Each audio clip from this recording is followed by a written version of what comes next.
Hello guys, welcome और welcome back to लॉगरी। तो बहुत सारे बच्चों का इंस्टाग्राम Q&A पर और वैसे भी क्वेश्चन आ रहा था कि is it possible to crack CLAT in 1 month or less from zero. देखो, आप क्लैट में अगर आपको कहीं मतलब मैं डिफरेंट टाइप्स ऑफ स्टूडेंट्स के बारे में बात करूंगी एंड फिर उसके बाद स्ट्रैटेजीज जो अडॉप्ट करनी चाहिए वो, और 1 मंथ में क्या बिल्कुल जीरो से स्टार्ट कर सकते हो। देखो यार, बहुत डिफिकल्ट है, ठीक है ना। मैं पहले ही बता रही हूँ, ये कोई मजाक नहीं है।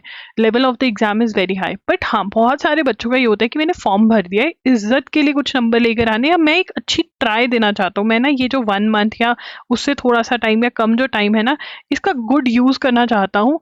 और चाहता हूँ या चाहती हूँ कि मुझे एक मतलब मुझे पता चले कि यार मेरे में कितना स्टेमिना है, और उसकी प्रिपरेशन करते हुए बहुत बच्चों का क्लियर हो भी जाता है 1 मंथ में।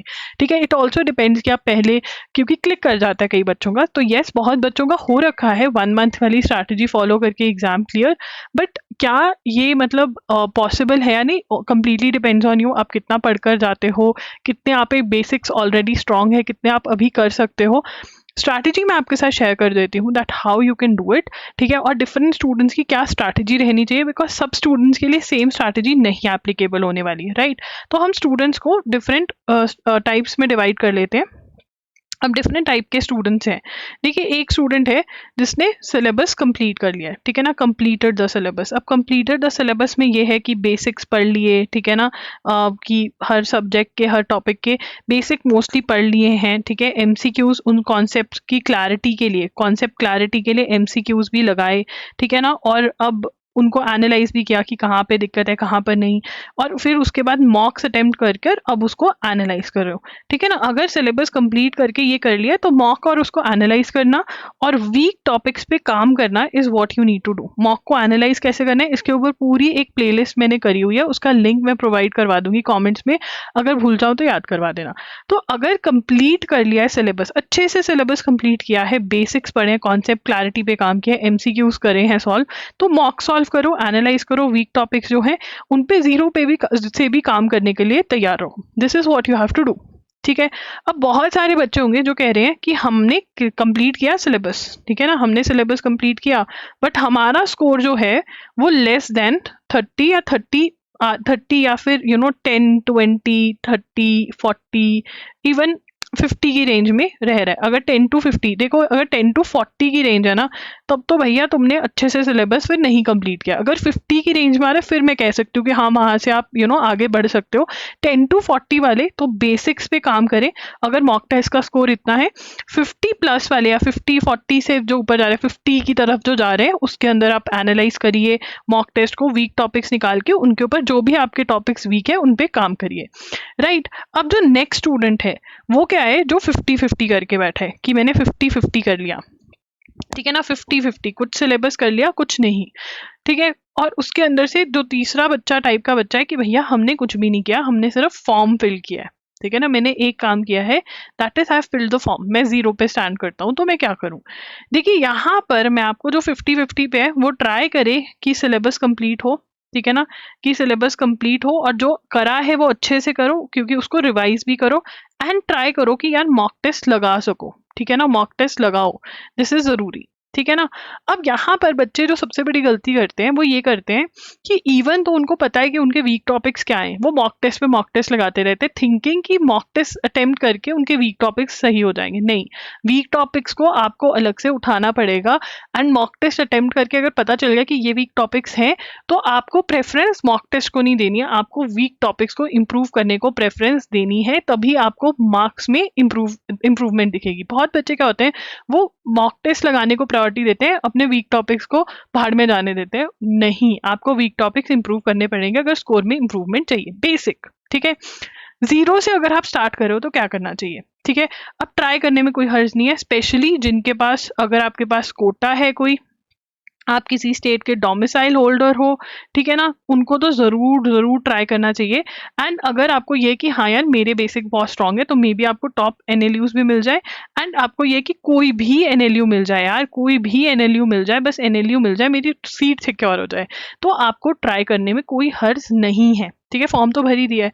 तो आपका क्या रहना चाहिए, स्टेप 1 इज कि इजी टॉपिक्स जो हैं, जो इजी टॉपिक्स हैं वो निकाल लो, इजी सब्जेक्ट्स निकाल लो रादर, ठीक है ना, यहाँ पे सब्जेक्ट्स ही प्रिपेयर करने पड़ेंगे। और अगर आपको इजी सब्जेक्ट्स नहीं पता तो सबसे ज़्यादा इजी सब्जेक्ट में भी आपको डिफिकल्ट लगता हो इज रीडिंग कॉम्प्रीहेंशन। सबसे पहले रीडिंग कॉम्प्रीहेंशन को कवर करें, ठीक है ना। और जो ये 1 मंथ वाले बच्चे हैं, ये मॉक टेस्ट को भी थोड़ा साइड पर रखें, पहले टॉपिक्स तो करो, रीडिंग कॉम्प्रीहेंशन, ठीक है, लीगल एप्टीट्यूड, लीगल एप्टीट्यूड या रीजनिंग बोलते हैं, ठीक है ना, और करंट अफेयर्स। ये 3 टॉपिक्स, ये 3 सब्जेक्ट्स में तो आपकी मास्टरी हो जानी चाहिए इन 1 मंथ। अब इसका फ़ायदा क्या है, इसका फ़ायदा एक और है कि अगर आप स्लैट के लिए प्रिपेयर कर रहे हैं, अगर आप MHCT देना चाह रहे हैं, अगर आप CUET UG देना चाह रहे हैं, अगर आप NLAT के एग्ज़ाम के लिए, क्राइस्ट के एग्ज़ाम के लिए ट्राई करना चाहते हैं, ठीक है ना, तो उसमें भी एटलीस्ट आपके ये 3 मेन सब्जेक्ट्स प्रिपेयर हो जाएंगे।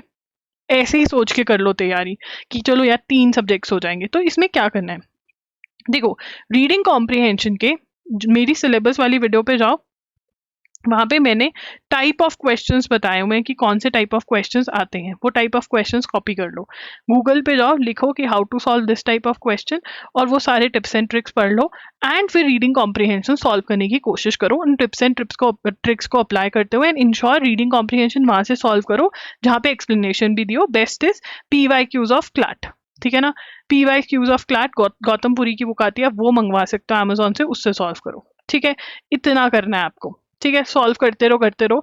लीगल एप्टीट्यूड, लीगल एप्टीट्यूड के अंदर आपको torts, contracts, criminal law, Indian constitution, sorry criminal law मैंने बहुत अजीब तरीके से लिखा है, इंडियन कॉन्स्टिट्यूशन, इंडियन कॉन्स्टिट्यूशन का मेरा कोर्स पे आता है, वो खरीद सकते हो, फटाफट से कोर्स खरीद लो, फटाफट से ये कर लो।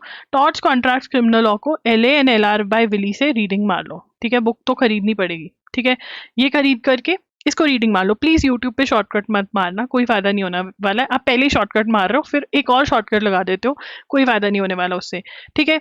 और फिर आ जाओ PYQs of CLAT, PYQs of CLAT solve करो, ठीक है ना। अब आप मॉक टेस्ट में इन्वेस्ट कर सकते हो, कोई मॉक टेस्ट लेकर उसके अंदर रीडिंग कॉम्प्रीहेंशन और लीगल एप्टीट्यूड सॉल्व करने लग जाओ, ठीक है ना। और रीजनिंग देखनी है आपने, स्पीड ये सब कुछ सब भूल जाओ, ये इंश्योर करना है आंसर सही आ रहा है, रीजनिंग मेरी सही है, रीजनिंग सही नहीं है तो दोबारा जाओ पैसेज पे और ये सब करना है, ठीक है। उसके बाद करंट अफेयर्स, देखो यार करंट अफेयर्स के लिए अब आप कहोगे ये बंदी अपना प्रमोट करिए, बट मेरे पास और कोई चारा है नहीं है। आप मैगजीन में से करोगे नहीं होगा, यूट्यूब पे इंपॉर्टेंट करोगे नहीं होगा, पहले आप 2 टॉपिक्स को हाथ भी नहीं लगा पा रहे हो, तो इसके लिए आप क्या करो, जून टू नवंबर 1 शॉट्स जो डाले हुए ना, है वो 1 शॉट्स बट इंपॉर्टेंट और अनइम्पॉर्टेंट दोनों कवर होते हैं, ये लगाओ, और ये कवर हो सकते हैं आपके। इनको देखो, पहले एक को देखोगे थोड़ा ज़्यादा टाइम लगेगा जून वाले में, बट जैसे ही जुलाई पे पहुंचोगे स्पीड बन जाएगी फटाफट से। और ये साथ साथ में छोटू नोट्स अपने बनाओ, किसी और के छोटू नोट्स लेकर के कोई फायदा नहीं होने वाला, मैं चैट्स में देख रही होती हूँ, ठीक है, छोटू नोट्स बनवा रही हूँ, वो बनाओ। जून टू नवंबर तो ऐसा रट्टा मार जाओ कि कुछ हो ही नहीं सकता उसके बिना, ठीक है। उसके बाद ट्राई करो कि जनवरी टू मई में जितने मंथ्स कवर हो सके 1 शॉट्स के उतने लगा लो, नहीं हो रहे हैं तो रिवीजन पे ध्यान दो। ट्राई करो कि कम से कम मई, अप्रैल, मार्च, मतलब इतने महीने कर जाओ, मतलब ट्राई करना है कि मार्च टू नवंबर जो है वो अच्छे से कर जाओ विद रिवीजन।